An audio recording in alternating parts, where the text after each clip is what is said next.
Hi friends, welcome to Prerana and Sadhana class. ఈరోజు shine India అంటే GK current అఫైర్స్లో భాగంగా నేను క్లాస్ తీసుకోవాలనుకుంటున్నాను. అయితే అంతకంటే ముందు ఒక చిన్న మోటివేషన్. మట్టిలో ఏ విత్తనం నాటితే అదే మొక్క మొలకెత్తుంది, అదంతా మీ అందరికీ తెలిసిన విషయమే. మన మనసులో ఎటువంటి ఆలోచనలు ఉంటే మన ప్రవర్తన కూడా అలాగే ఉంటుంది. అంటే మన భావాలు ఏ విధంగా ఉండాలి. మరి ఎగ్జామ్కి ప్రిపేర్ అవుతున్నాం, ఖచ్చితంగా నేను గెలవగలను అనే దృఢ సంకల్పం ఉండాలి. అదేవిధంగా నెగిటివ్ థాట్స్ అనేటివి ఉండకూడదు. లక్షల మంది కట్టారు, అందులో నాకు వస్తుందా లేదా అనే అసహనము, వెనుకబాటుతనము అనేది ఉండకూడదు. ఖచ్చితంగా నాకే వస్తుంది, ఒక సీట్ నాదే ఉంది అనుకుంటూ మీరు చదివి చూడండి. ఖచ్చితంగా మీ రిజల్ట్ పాజిటివ్గానే ఉంటుంది. Okay friends, let start. Shine ఇండియాలోని జూన్లో వచ్చిన ఎడిషన్ నుంచి ముఖ్యమైన అంశాలు ఏంటి, మనకు ఖచ్చితంగా యూజ్ అవుతాయి. ఇవి హెచ్డబ్ల్యూఓ రాయబోయే వాళ్ళకు కూడా యూజ్ అవుతాయి. అదేవిధంగా డిఎస్సి, మిగతా కరెంట్ అఫైర్స్ ఎందులో ఉన్న, ఏ కాంపిటీషన్లో ఉన్నా ఖచ్చితంగా యూజ్ అవుతాయని ఈ క్లాస్ని చేయడం జరుగుతుంది. ఓకే, మరి భారతదేశంలో ఎన్నికల మహాసంగ్రామం అనేది భారత ఎన్నికల వ్యవస్థ గురించి ఇవ్వడం జరిగింది. అదేవిధంగా ఇరాన్ అధ్యక్షుడు రైసీ దుర్మరణం గురించి ఉంది. అంతేకాకుండా ఎన్విరాన్మెంట్ గురించి తాజా సమాచారం ఉంది. 77వ కేన్స్ చలనచిత్రోత్సవాల గురించి ఉన్నాయి. ఐపీఎల్ 17వ విజేత కోల్కతా నైట్ రైడర్స్ గురించి ఈ బుక్లో ఇవ్వడం జరిగింది. అయితే ఇందులో మరి ఈరోజు మనం నేర్చుకోవాల్సింది ఓటు హక్కు. అసలు ప్రజలు తమ రాజకీయ ప్రతినిధులను ఎన్నుకోవడానికి రాజ్యాంగంలోని ఆర్టికల్ 326 అవకాశం కల్పిస్తుంది. దాని ప్రకారం అర్హత ఉన్న వారందరికీ ఓటు హక్కు లభిస్తుంది. అంటే అర్హత అంటే సార్వజనీన వయోజన ఓటు హక్కు 18 సంవత్సరాల నిండిన ప్రతి ఒక్కరికి లభిస్తుంది. కుల, మత, జాతి, లింగ, విద్య, ఆర్థిక స్థితి, ప్రాంతం, వర్గం తదితర అంశాలతో భేదం లేకుండా ప్రతి ఒక్కరికి ఓటు హక్కు అనేది రావడం జరుగుతుంది. అయితే రాజ్యాంగం ప్రకారం 1888కి ముందు, చాలా ఇంపార్టెంట్ ఫ్రెండ్స్ ఇది, 1888కి ముందు ఓటు హక్కు పొందడానికి కనీస వయస్సు 21 సంవత్సరాలుగా ఉండేది. అయితే 1888లో రాజీవ్ గాంధీ ప్రభుత్వ కాలంలో పార్లమెంటు 61వ రాజ్యాంగ సవరణ చట్టాన్ని రూపొందించింది. దీని ప్రకారం 18 ఏళ్ళు నిండిన భారతీయ పౌరులంతా కూడా ఓటు హక్కు పొందేందుకు అర్హులుగా అయ్యారు. అంటే 21 నుంచి 18కి తగ్గించడం జరిగింది. దేని ద్వారా అంటే 61వ రాజ్యాంగ సవరణ ద్వారా. ఏ సంవత్సరంలో అంటే 1988. అప్పుడున్న ప్రధాని రాజీవ్ గాంధీ గారు. అర్థమవుతుంది అనుకుంటాను ఫ్రెండ్స్. ఓకే, జాతీయ ఓటర్ల దినోత్సవం. మరి భారత ఎన్నికల సంఘం 1950 జనవరి 25న ఏర్పడింది. అందుకే ఏటా జనవరి 25న జాతీయ ఓటర్ల దినోత్సవాన్ని మనం జరుపుకుంటున్నాం.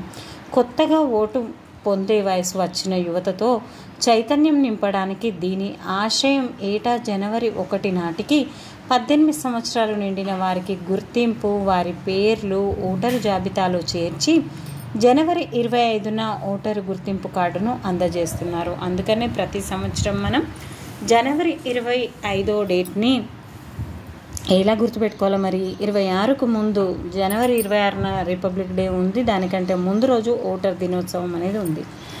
అంటే ఎన్నికలకు సంబంధించి పార్లమెంట్ రూపొందించిన కొన్ని చట్టాలు ఉన్నాయి. ఈ చట్టాలలో ముఖ్యమైన వాటిని మాత్రమే నేను ఇక్కడ చెప్తున్నాను. రాష్ట్రపతి, ఉపరాష్ట్రపతి ఎన్నికల చట్టం. ఇందులో రాష్ట్రపతి, ఉపరాష్ట్రపతి ఎన్నిక గురించి ప్రయోజక గణం, షరతులు మొదలైన అంశాలు అనేటివి ఉంటాయి. మరి ప్రధాన ఎన్నికల కమిషనర్, ఇతర కమిషనర్ల సర్వీసు షరతుల చట్టం ఏం చెప్తుంది? 1991. ఈ చట్టం 1994 నుంచి అమల్లోకి వచ్చింది. ఇందులో వీరు సర్వీసు, జీతభత్యాలు, హోదా తదితర అంశాలు అనేటివి ఉంటాయి. అంటే ఇక్కడ దినేష్ గోస్వామి కమిటీ, అంతేకాకుండా ఇంద్రజిత్ గుప్తా కమిటీ, ఈ విధంగా కొన్ని కమిషన్స్ని ఇవ్వడం జరిగింది. ఇది మనకంత ఇంపార్టెంట్ ఏం కాదు, అందుకని నేను దీన్ని తీసేయడం జరుగుతుంది. నెక్స్ట్, ఎలక్ట్రానిక్ ఓటింగ్ మిషన్ అనేది ఈవీఎం అనేది స్టార్ట్ అయింది 1980 నుంచి. బెల్ సిస్టమ్, భారత electronic limited, ECIL electronic corporation of India limited Hyderabad అనే 2 సంస్థలు దీన్ని తయారు చేస్తున్నాయి.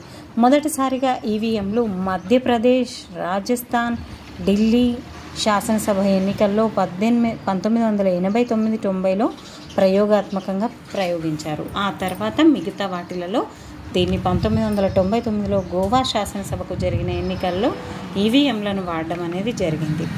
విధంగా ఎన్నికల నిర్వహణలో అప్లికేషన్ల వినియోగం ఏంటి, మరి ఏ విధంగా ఉంటుంది? అంతేకాకుండా దివ్యాంగుల అప్లికేషన్కి సాక్ష్యం యాప్ అనేది తీసుకురావడం జరిగింది. Voter help line mobile app అనేది కూడా ఈ మధ్య తీసుకురావడం జరిగింది. అంతేకాకుండా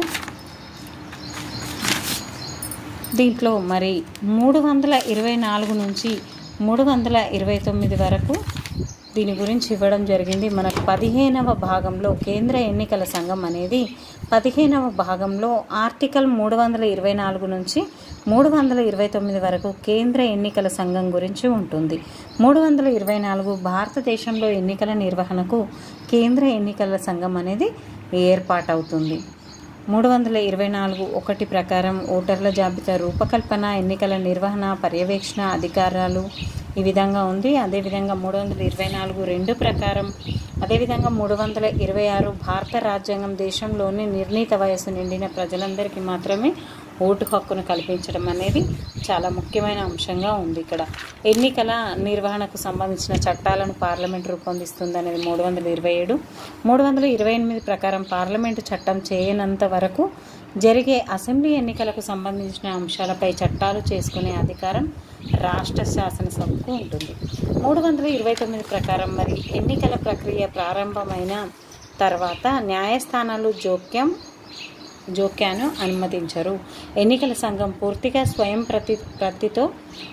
స్వయం ప్రతిపత్తితో ఎన్నికలు నిర్వహించవచ్చు. మక్కల్ శక్తి శెట్టి వర్సెస్ కేంద్ర ఎన్నికల సంఘం కేసులో సుప్రీంకోర్టు తీర్పునిస్తూ ఎన్నికల నోటిఫికేషన్ వెలువడిన తర్వాత ఎన్నికలు నిర్వహించే తేదీలను, ఓట్ల లెక్కింపు తేదీలను నిర్ణయించే సంపూర్ణ అధికార పరిధి పూర్తిగా ఎన్నికల సంఘం నియంత్రణలో మాత్రమే ఉంటుంది. ఏ న్యాయస్థానాలు కూడా జోక్యం చేసుకోవడానికి వీలు లేదు.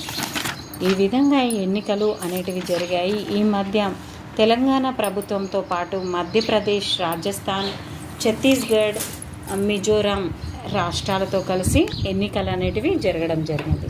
హెలికాప్టర్ ప్రమాదంలో ఇరాన్ అధ్యక్షుడు ఇబ్రహీం రైస్ను గుర్తుపెట్టుకోండి, ఇబ్రహీం రైసీ మృతి చెందాడు. ఇరాన్ దేశ అధ్యక్షుడు ఇబ్రహీం రైసీ 63 సంవత్సరాలు. 2024 19న జరిగిన హెలికాప్టర్ ప్రమాదంలో ఇతను మృతి చెందారు. ఇబ్రహీం రైసీ ప్రయాణించిన హెలికాప్టర్ అజర్బైజాన్ ప్రావిన్స్లోని దట్టమైన అటవీ ప్రాంతంలో హెలికాప్టర్ అనేది కుప్పకూలడం వల్ల ఇతను చనిపోవడం అనేది జరిగింది. మరి ఇరాన్, అజర్బైజాన్ సరిహద్దుల్లో కిచ్ కలాసి, కొదావరిన్ అనే 2 డ్యాంలను ఇరు దేశాలు సంయుక్తంగా నిర్మించాయి. అజర్బైజాన్ అధ్యక్షుడు ఇల్హం అలియోవ్తో కలిసి ఇరాన్ అధ్యక్షుడు ఇబ్రహీం రైసీ మే 19న వాటిని ప్రారంభించారు. ఈ విధంగా ఇతను ఎన్నో రకాల కార్యక్రమాలు చేయడం జరిగింది. ఈ మధ్యనే మే 19వ తేదీన ఇతను హెలికాప్టర్ ప్రమాదంలో చనిపోయాడు. ఇరాన్ రానన్నా కానీ ఇతను రైసీ చనిపోవడం జరిగింది. ఇరాన్ తాత్కాలిక అధ్యక్షుడిగా మరి ఎవరు ఎన్నికయ్యారు? మహమ్మద్ మొక్చర్ అనే అతన్ని తాత్కాలిక అధ్యక్షుడిగా ఎన్నుకోవడం అనేది జరిగింది. Center for world varsity rankings 2024 ప్రకారం 2000 విశ్వవిద్యాలయాలకు సెంటర్ ఫర్ వరల్డ్ ర్యాంకింగ్స్ 2024 ఎడిషన్లో ర్యాంకులు ప్రకటించింది. హార్వర్డ్ వర్సిటీ టాప్ 10లో హార్వర్డ్ వర్సిటీ ఫస్ట్ ప్లేస్లో ఉంది. Massachusetts Institute of Technology USA అనేది మొదటి 3 కూడా యుఎస్ఏకి సంబంధించినవి ఉన్నాయి. ఇక్కడ కొలంబియా విశ్వవిద్యాలయం యుఎస్ఏ, అదేవిధంగా యూకే యూనివర్సిటీ ఆఫ్ కేంబ్రిడ్జ్ అనేది 4వ స్థానంలో ఉంది. ఆక్స్ఫర్డ్ అనేది 5వ స్థానంలో ఉంది. మరి భారత యూనివర్సిటీల ర్యాంకింగ్లో ఎడిషన్లో 65వ స్థానంలో భారత యూనివర్సిటీ అనేది ఉంది. ఐఐటి అనేది Indian Institute of Technology, Indian Institute of Management ఐఐఎంలు చోటు దక్కించుకున్నాయి. ఈ విధంగా ర్యాంకింగ్ అనేది ఇవ్వడం జరిగింది. పోఖ్రాన్ 1 అణు పరీక్షకు 50 ఏళ్ళు నిండాయి. ఇప్పటి వరకు పోఖ్రాన్ 1 అనే దానికి 50 సంవత్సరాలు పూర్తి చేసుకోవడం జరిగింది. 2024 మే 18 తేదీ నాటికి భారత పోఖ్రాన్ 1 పరీక్ష చేపట్టి 50 సంవత్సరాలు పూర్తయింది. సరిగ్గా 50 ఏళ్ల కిందట అంటే 1974 మే 18న భారత్ తన తొలి అణు పరీక్షను నిర్వహించింది. తద్వారా America, Soviet Union, Britain, France, చైనాల సరసన చేరింది. ఈ విధంగా ఐక్యరాజ్య సమితి ఐరాస భద్రతా మండలిలో శాశ్వత సభ్యత్వం లేని దేశం అణు పరీక్ష నిర్వహించడం అదే మొదటిసారి. దీనిపై ఆగ్రహం వ్యక్తం చేస్తూ కొన్ని అగ్రరాజ్యాలు భారత్పై ఆంక్షలు విధించాయి. అయినా భారతదేశం నిలదొక్కుంది, సాంకేతిక పురోగతితో ముందుకు సాగింది. ఈ విధంగా ఆపరేషన్ స్మైలింగ్ బుద్ధ అనేది 1974 మే 18న రాజస్థాన్లోని థార్ ఎడారిలో ఉన్న పోఖ్రాన్లో అణు పరీక్ష అనేది జరిగింది. అణు పరీక్షలో పాలుపంచుకున్న శాస్త్రవేత్తలు ఎవరెవరు, మరి భారత్ అణు ప్రస్థానం నేపథ్యం ఏ విధంగా జరిగింది, పోఖ్రాన్ 2 పేరిట 5 అణు పరీక్షలు నిర్వహించడం అనేది కూడా జరిగింది. ఈ విధంగా నెక్స్ట్ టాపిక్ 77వ కేన్స్ చలనచిత్రోత్సవాలు 2024. కేన్స్ చలనచిత్రోత్సవం భాగంగా ప్రతిష్టాత్మక 77వ కేన్స్ చలనచిత్రోత్సవాలు కేన్స్ ఫిల్మ్ ఫెస్టివల్ 2024 మే 14 నుంచి 25 వరకు ఫ్రాన్స్లోని కేన్స్ నగరంలో జరిగాయి. అందుకనే వీటిని కేన్స్ అని అంటున్నాం. అమెరికన్ ఫిల్మ్ మేకర్ మరియు నటి గ్రెటా గెర్విగ్ ప్రధాన పోటీకి జ్యూరీ ప్రెసిడెంట్గా పనిచేశారు. మరి చలనచిత్రోత్సవాల్లో Film and Television Institute of India పూర్వ విద్యార్థులైన పాయల్ కపాడియా, చిదానంద్, ఎన్ నాయక్, సంతోష్ జీవన్లు పలు విభాగాల్లో అవార్డులు అనేది పొందారు. మరి మలయాళీ చిత్రానికి ఫెస్టివల్లో మలయాళీ చిత్రానికి ఆల్వి ఇమాయిన్ జాద్ లైట్ గ్రాండ్ ఫిక్స్ అవార్డును గెలుచుకోగా భారతీయ నటి అనసూయ సేన్ గుప్తా ఉత్తమ నటి అవార్డును స్వీకరించడం జరిగింది. కేన్స్లో ఈ అవార్డు గెలిచిన తొలి భారతీయురాలుగా అరుదైన ఘనత సాధించింది. భారత్కు చెందిన sunflowers were the first ones to know అనే లఘు చిత్రానికి లా సినెఫ్ అవార్డు అనేది దక్కింది. భారత్కు చెందిన ప్రముఖ సినిమా ఆటోగ్రాఫర్ సంతోష్ శివన్కు ప్రతిష్టాత్మక ఫియర్ అవార్డు అనేది లభించింది. ఆల్ని ఇమాజిన్ యాజీ లైట్కు కేన్స్ గ్రాండ్ ఫిక్స్ అవార్డు అనేది లభించడం జరిగింది. 77వ కేన్స్ చలనచిత్రోత్సవాలు అనేటివి 2024 నాటికి 77 సంవత్సరాలు పూర్తి జరిగింది. ఉత్తమ నటి ఆండ్రియానా పాజ్, అదేవిధంగా ఉత్తమ నటుడు జెస్సే ప్లేయిన్స్. నెక్స్ట్ పాయల్ కపాడియా నేపథ్యంలో మహారాష్ట్రలోని ముంబైలో జన్మించిన పాయల్ కపాడియా ఆంధ్రప్రదేశ్లోని రిషి వాలీ స్కూల్లో ఇంటర్ వరకు చదివింది. ఆమె ముంబైలోని సెయింట్ జేవియర్స్ కాలేజీ నుంచి ఆర్థిక శాస్త్రంలో బ్యాచిలర్ డిగ్రీని పూర్తి చేసింది. ఈమెకు కూడా ఈ పోటీలో నిలిచిన భారతీయ సినిమా ఇదొక్కటే కావడం విశేషంగా ఉంది, స్వహం అనేది. అంతేకాకుండా కేన్స్ చిత్రోత్సవంలో అవార్డు అందుకున్న తొలి భారతీయ నటిగా అనసూయ సేన్ గుప్తా ఇక్కడ ఇవ్వడం జరిగింది. అనసూయ సేన్ గుప్తాకి కూడా మంచిగా 77వ కేన్స్ చలనచిత్రోత్సవంలో చరిత్ర సృష్టించారు. అన్సర్టైన్ రిగార్డ్ విభాగంలో ది షేమ్లెస్ అనే హిందీ చిత్రంలోని నటనకు గాను ఆమె ఉత్తమ నటిగా అవార్డు అందుకున్నారు.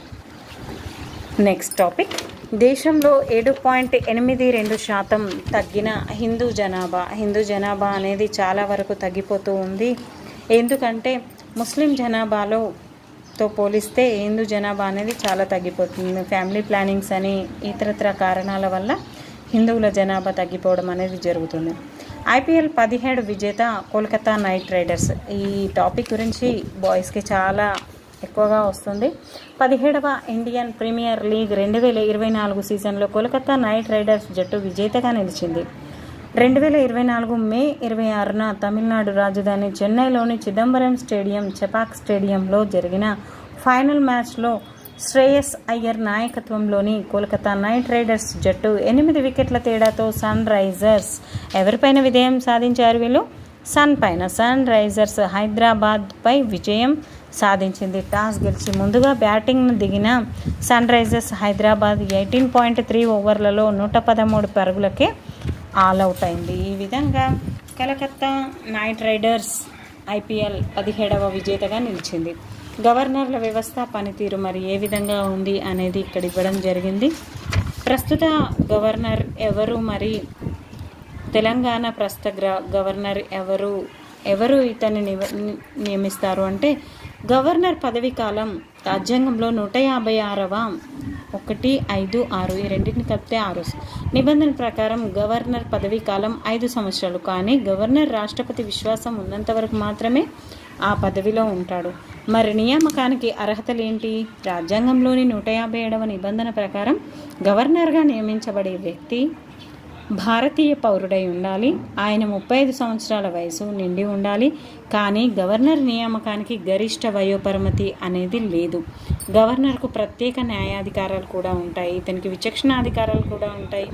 మొన్నటి వరకు మనకు తమిళసై గారు ఉన్నారు. ఆ తర్వాత ఎవరు వచ్చారు, మరి ఇప్పుడు ప్రస్తుతం ఎవరు ఉన్నారు అనేది కామెంట్ రూపంలో చెప్పండి. అంతేకాకుండా ఏ రాష్ట్రానికి సంబంధించిన ఆ రాష్ట్రానికి చెందిన పర్సన్ మాత్రం గవర్నర్గా ఉండడు.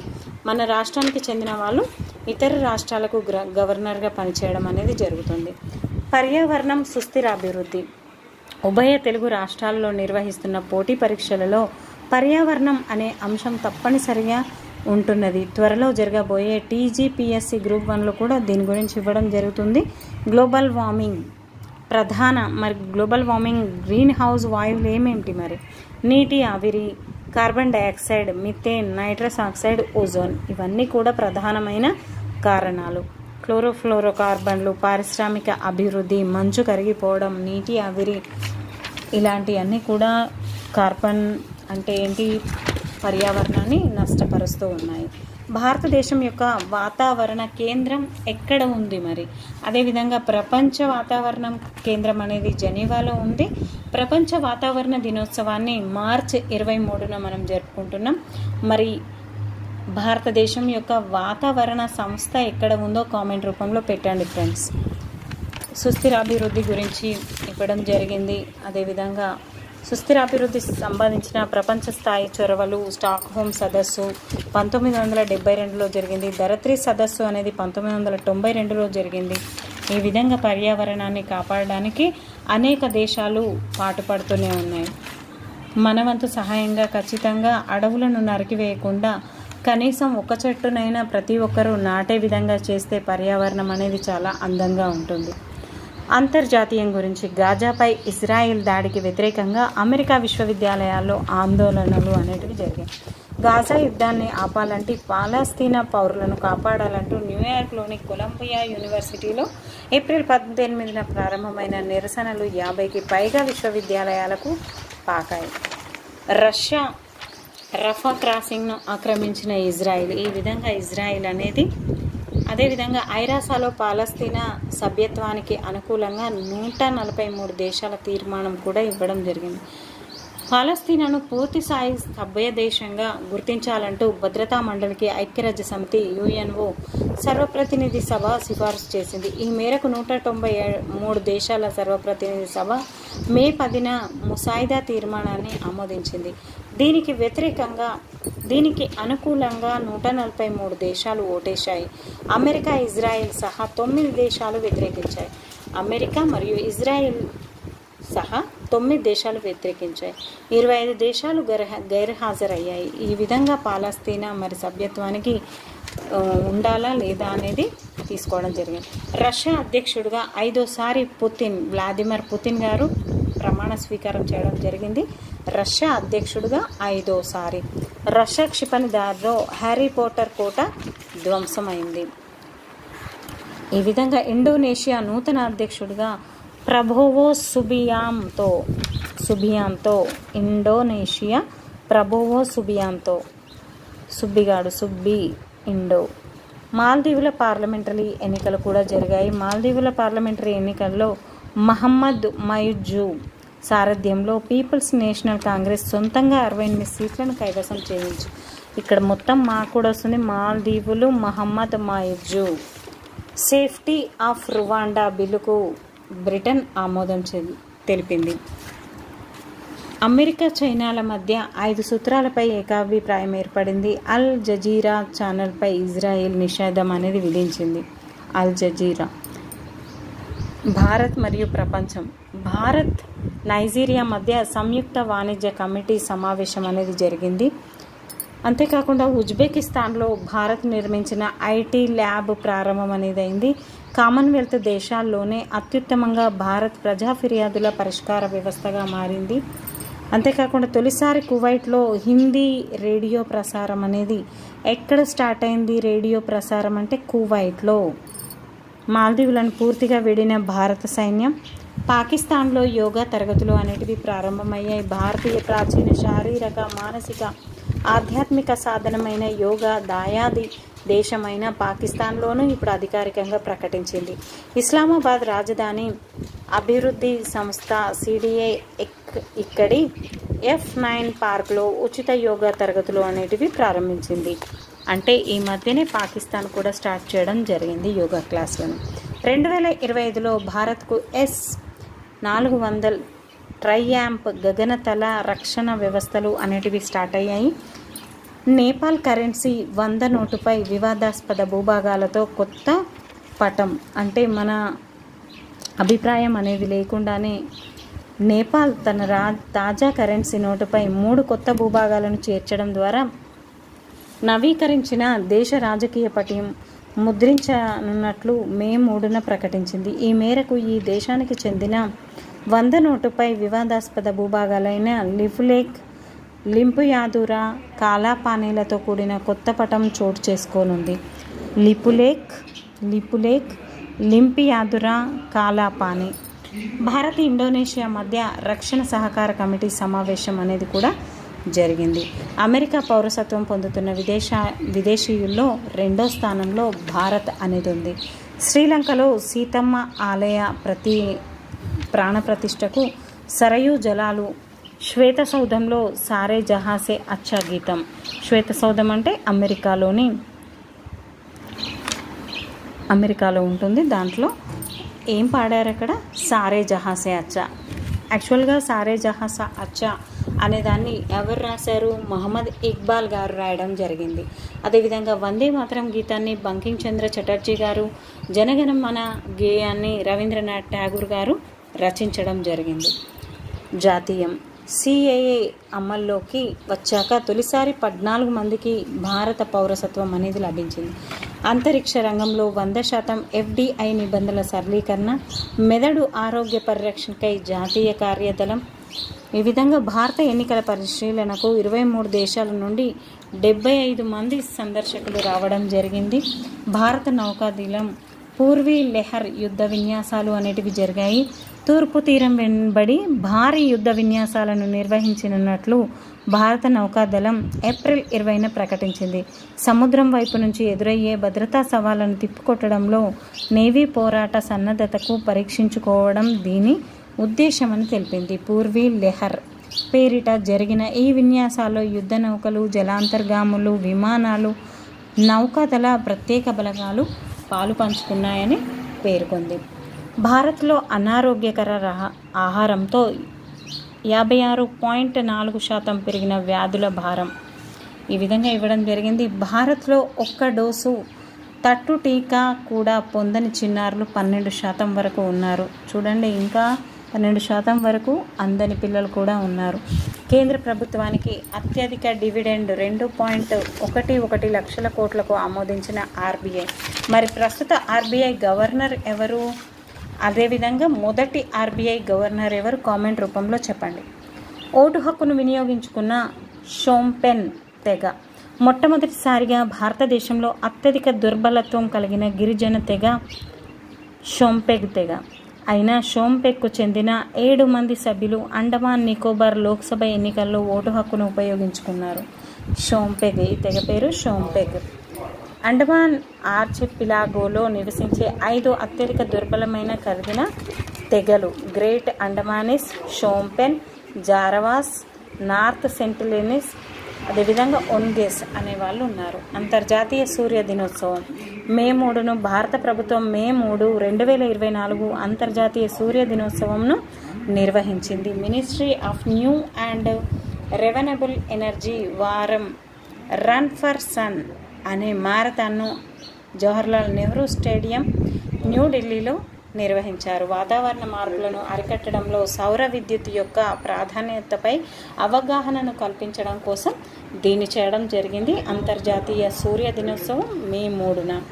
ప్రజా ఆరోగ్య వ్యయంలో పెరుగుదల ఏ విధంగా ఉంది అనేది, అదేవిధంగా గవర్నెన్స్. నెక్స్ట్ టాపిక్ పర్యావరణ జీవ వైవిధ్యం గురించి.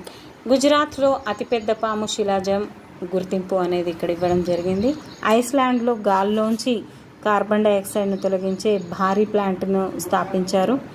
తమిళనాడు తీరంలో కొత్తగా కనుగొన్న కొత్త రకం జీవికి చంద్రయాన్ పేరు అనేది తీసుకురావడం జరిగింది.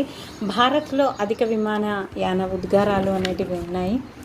ఈ విధంగా మనకి ప్రపంచంలో అత్యంత కాలుష్య నగరంగా కాఠ్మండు. ఈ కాఠ్మండు అనేది నేపాల్ యొక్క రాజధాని కాఠ్మండు. ప్రస్తుతం ప్రపంచంలోనే అత్యంత కాలుష్య నగరంగా ఇది నిలిచింది. ప్రపంచంలోనే కాఠ్మండు అగ్రస్థానంలో ఉంది. న్యూఢిల్లీ, చియాంగ్ మాయి, థాయిలాండ్, హావోయి, బ్యాంకాక్, ఢాకా కూడా అత్యంత కాలుష్య నగరాల జాబితాలో ఉండడం జరిగింది.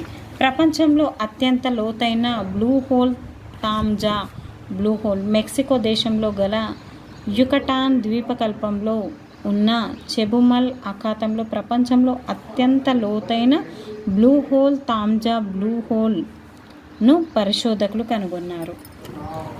ఇక్కడ ఆంధ్రప్రదేశ్ ఇవ్వడం జరిగింది. ఆంధ్రప్రదేశ్లో సార్వత్రిక ఎన్నికల్లో 81.86గా నిలవడం జరిగింది. చార్ధామ్ యాత్ర అనేది ప్రారంభమైంది. దేశంలోని తొలి ప్రైవేట్ రైలు సర్వీస్ అనేది ప్రారంభించారు. దేశంలోని తొలి ప్రైవేట్ రైలు సర్వీస్ జూన్ 4న కేరళలో ప్రారంభం కానుంది. తొలి విడతలో భాగంగా కేరళలోని తిరువనంతపురం నుండి గోవాకు రాకపోకలు అనేటివి నిర్వహించడం జరిగింది. జపాన్, అమెరికా, ఐరోపాల్లోని భాగస్వాములకు టాటా సెమీ కండక్టర్ చిప్ల ఎగుమతి అనేది వచ్చింది. చాలా ఇంపార్టెంట్ ఉన్న వాటిని మాత్రమే నేను మీకు చెప్పడం జరుగుతుంది ఫ్రెండ్స్. మీ విలువైన సమయాన్ని వేస్ట్ చేయకుండా ఏవైతే ఇంపార్టెంట్ ఉన్నాయో అది మాత్రమే మనం చూస్తున్నాం. ద్రవ్యోల్బణానికి వాతావరణ ముప్పు అనేది ఇవ్వడం జరిగింది. వివిధ కమిటీలు మరియు నివేదికలు. 2022లో ప్రవాసుల నుంచి భారత్కు 9.20 లక్షల కోట్ల రెమిటెన్స్ అనేది రావడం జరిగింది. అంతర్జాతీయ ప్రయాణికుల్లో 50% మంది దేశీయ విమానాల్లో ప్రయాణం చేస్తున్నారు. అదేవిధంగా ప్రపంచ పత్రికా స్వేచ్ఛా దినోత్సవం 2024లో భారత్కు 159వ స్థానం లభించింది. 159వ స్థానం అనేది ప్రపంచ పత్రికా దినోత్సవంలో భాగంగా పత్రికా స్వేచ్ఛ సూచీలో మనది 159, అంటే ఒకటి తక్కువ 159. 180 దేశాల్లో దీన్ని చేయడం జరిగింది. శుద్ధ ఇంధన రంగంలో ముందంజలో కర్ణాటక, గుజరాత్ అనేటివి ఉన్నాయి. ప్రపంచంలో అత్యుత్తమ ఎయిర్ ఫోర్స్గా దోహా విమానాశ్రయం ఉంది. దోహా రాజధాని ఏంటి మరి చూడండి ఒకసారి. అదేవిధంగా ఇంకా ఇంపార్టెంట్ అనేవి ఆరోగ్యకర ఆయుర్దాయాన్ని పెంచేందుకు IISc ప్రాజెక్ట్ అనేది స్థాపించారు. స్మార్ట్ అస్త్ర ప్రయోగం విజయవంతమైంది. GBEలో కలరా టీకా ఉత్పత్తి. ఈ విధంగా అంత పెద్ద ఇంపార్టెన్స్ అనేది లేదు ఫ్రెండ్స్. శ్రీలంకలో వెద్ద గిరిజన జనాభాకు భారతీయులతో దగ్గర సంబంధం ఉంది. ఎవరు గిరిజనులు? వెద్ద. వీళ్ళు శ్రీలంకలో మైనారిటీలుగా ఉన్నారు. వీళ్ళు సేమ్ మన ఇండియా వాళ్ళను పోలినట్లుగా ఉన్నారంట. అంతేకాకుండా ఇస్రో మార్క్ 3 కోసం ఇంటర్ ట్యాంక్ అనేది నిర్వహించడం జరిగింది. శుక్రగ్రహం పొడిగా ఉండడానికి కారణాలు గుర్తించిన శాస్త్రవేత్తలంట. అంతేకాకుండా వార్తల్లో వ్యక్తులు ఎవరు మరి? అంతరిక్షంలోకి వెళ్ళి వచ్చిన భారత తొలి అంతరిక్ష పర్యాటకుడిగా గోపీచంద్ రికార్డుకు భారత నూతన నావికా దళాధిపతిగా దినేష్ త్రిపాఠి గారు. అలీగఢ్ ముస్లిం విశ్వవిద్యాలయ తొలి మహిళా వీసీగా నయీమా ఖాతూన్ అనేవాళ్ళు. ఆంధ్రప్రదేశ్ నూతన డీజీపీగా హరీష్ కుమార్ గుప్తా. RBI ఎగ్జిక్యూటివ్ డైరెక్టర్గా లక్ష్మీకాంతారావు. ఈ విధంగా లండన్ మేయర్గా 3వసారి సాదిక్ ఖాన్ గారు. యూనిసెఫ్ ఇండియా నేషనల్ అంబాసిడర్గా కరీనా కపూర్ గారు. UK పార్లమెంట్ ఎన్నికల బరిలో నాగరాజు ఉదయ్ గారు. ఐక్యరాజ్య సమితి వేదికపై ప్రసంగించిన పేకేరు సర్పంచి హేమకుమారి గారు. బ్రిజ్ భూషణ్పై అభియోగాల నమోదుకు ఢిల్లీ హైకోర్టు ఆదేశాలు. ఈ విధంగా కొద్దిమంది వ్యక్తుల గురించి ఇవ్వడం జరిగింది. జిఎస్ స్టాట్ తొలి అధ్యక్షుడిగా సంజయ్ కుమార్ మిశ్రా గారు ఎన్నుకోవడం అనేది జరిగింది. టైం అత్యంత ప్రభావశీలుల జాబితాలో అలియా భట్, సాక్షి మాలిక్ గారు కూడా ఉన్నారు. ఈ విధంగా మనకి ముఖ్యమైన వ్యక్తులు. రష్యాలో భారత మాజీ సైన్యాధికారి కల్నల్ వైభవ్ అనిల్ కాలే మృతి చెందాడు. భారత్లోని ఆఫ్ఘనిస్తాన్ దౌత్యవేత్త జకియా వార్దక్ రాజీనామా చేయడం జరిగింది. ఈ విధంగా ఎంతోమంది ప్రముఖులు మనకు. జైలు నుంచి గృహ నిర్బంధానికి ఆంగ్ సాన్ సూకీ. హైతీ ప్రధాని అరియల్ హెన్రీ రాజీనామా చేయడం జరిగింది. ఇరాన్ అదుపులో ఉన్న భారతీయ మహిళ టెస్సా జోసెఫ్ విడుదలైంది. తెలంగాణ తొలిదశ ఉద్యమకారుడు కొలిశెట్టి రామ్దాస్ మృతి చెందాడు. కొలిశెట్టి రామ్దాస్ ఇతను తొలిదశ ఉద్యమకారుడు. ఈ మధ్య ఎవరు చనిపోయారు అని అడిగితే మనం కొలిశెట్టి రామ్దాస్ గారిని గుర్తించాలి. అంతేకాకుండా మిచెల్ తలగ్రాండ్కు అబెల్ బహుమతి అనేది రావడం జరిగింది. అబెల్ బహుమతిని దేంట్లో ఇస్తారు, మరి ఏ రంగంలో ఇస్తారు అనేది నాకు కామెంట్ రూపంలో పెట్టండి ఫ్రెండ్స్. అలోక్ శుక్లాకు ప్రతిష్టాత్మక గోల్డ్ మ్యాన్ ఎన్విరాన్మెంటల్ ప్రైజ్ అనేది రావడం జరిగింది. అలోక్ శుక్లా. అస్సాం వన్యప్రాణి శాస్త్రవేత్త పూర్ణిమా దేవి బర్మన్కు విట్లీ గోల్డ్ అవార్డు అనేది వచ్చింది.